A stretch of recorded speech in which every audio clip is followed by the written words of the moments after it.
আসসালামু আলাইকুম। সম্মানিত দেশবাসী, আমাদের দেশের ভিতরে সময়ে সময়ে হত্যা, খুন, রাহাজানি, মামলা এগুলো একের পর এক ঘটতেছে।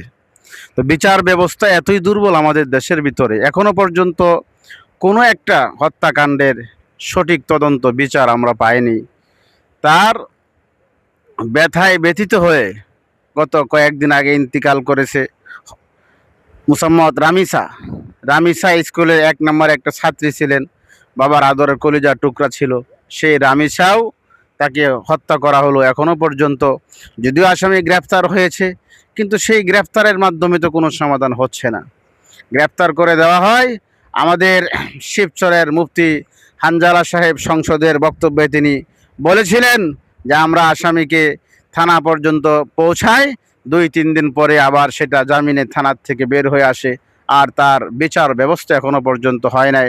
এজন্য আমরা সবাই আসুন, প্রত্যেকটা স্কুল থেকে, প্রত্যেকটা মাদ্রাসা থেকে, প্রত্যেকটা কলেজ থেকে, মিল, ফ্যাক্টরি, সমাজ ব্যবস্থা, কৃষক, শ্রমিক, সর্বশ্রেণীর মানুষ ঐক্যবদ্ধ হয়ে আসুন আমরা এই সমস্ত দর্শকদের বিরুদ্ধে আমরা লেগে যাই, তাহলে এটা একটা সমাধান পাওয়া যাবে।